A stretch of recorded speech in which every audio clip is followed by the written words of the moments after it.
I never take it personally, because what I express is not my personal opinion or what I think at a precise moment of the day. It's actually the opinion and the position of the EU institutions, of the Commission, sometimes of High Representative Vice President. So it's really an EU position, an agreed one, the one that is based on EU policy, the one that is based on facts.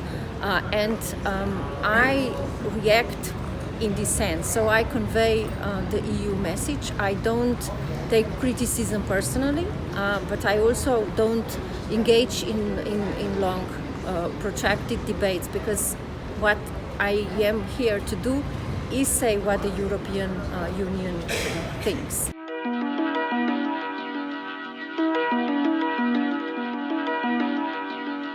It's not really for me to say, but I'll try to turn it from the other way around. The whole region, Serbia included, has a very clear European Union perspective. The path is clearly set, and the process that Serbia and other countries in the region need to go through is quite long and complicated. It requires quite a lot of effort, because we are talking about serious reforms, we are talking about work that needs to be done, and in this context, what we do is actually really concrete. For example, let's look at the latest enlargement package. We've put forward a number of reports for all the partners in the region, where we identify where progress has been made on very clear benchmarks, where more work needs to be done, so where there are shortcomings, and we provide recommendations on the way forward. And this is done with a very positive ambition, because at the end of the day, it's to support Serbia and other countries in their quest to move forward on this path, operate. And that's why it's so important that Serbia and other countries in the region actually have very high standards to allow the journalists to do their job, for the media ownership and media landscape to have very clear rules to operate on, to actually ensure that this is respected. Yes, we've identified shortcomings in Serbia, and this is quite clearly put in the report. It is also true that Serbia has put forward a media strategy, and what will matter as a next step is implementation of this strategy. So it's a big challenge. We've put a lot of support also in place through various programs to improve education of journalists, to ensure, to improve media literacy, to work on reconciliation, to ensure the independence of media reporting. So all this is actually done to support Serbia, so that it will be able to have really high standards when it comes to freedom of expression.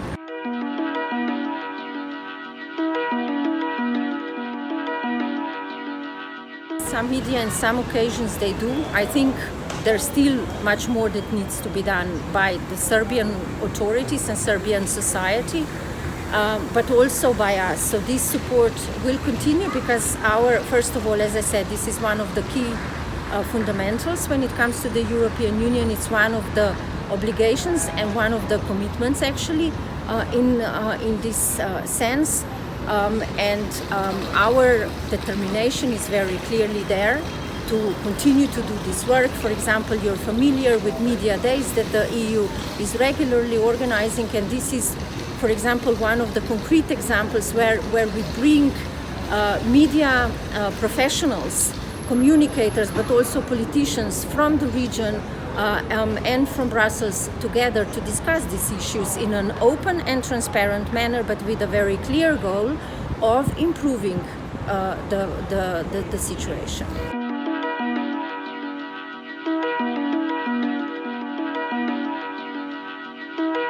I think there is clearly still a gap that we need to fill. It's true, as you said, the European Union is the biggest trade partner, the biggest investor, the biggest source of foreign direct investment when it comes to Serbia and when it comes to the whole region.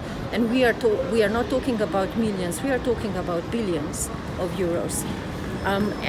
This is not necessarily properly understood, and we internally have taken a number of steps to see how we could drive this communication forward so that the EU is understood in a sense of what we stand for, what we are trying to do, why we are doing this, and do this through a transparent and inclusive process.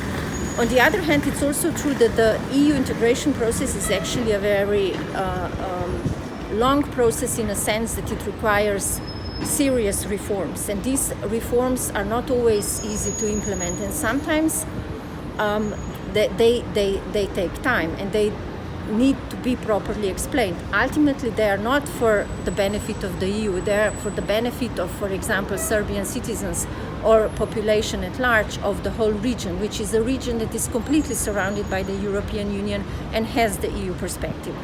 But reforms by default are not always popular, and this can impact also communication efforts. So we are very mindful of that. We try to work with this in mind, but with a very clear ambition to explain what we do.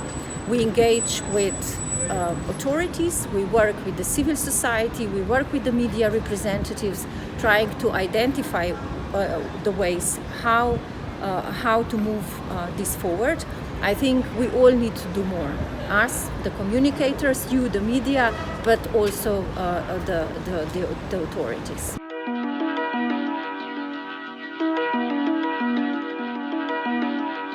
I would say that there is a clear commitment on the side of the Serbian authorities. There is a very concrete work that is going on. Of course, we are in the middle of the process, nowhere near the end of it yet, but the aim is very clear, because you have to see what the EU integration is. It's actually a process of preparing a country that is not an EU member to be able to function fully in the context of EU membership. It means single market, it means very specific institutions, it means being ready to be a member fully, because only if you're really ready you can reap all the benefits of this membership.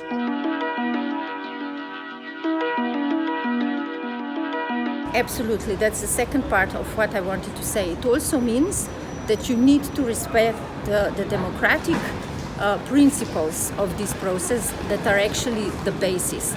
And rule of law is a core element of this. It has also been put forward very clearly in the Western Balkan strategy that we adopted at the beginning of 2018 as one of the main areas where progress in the Western Balkans is needed.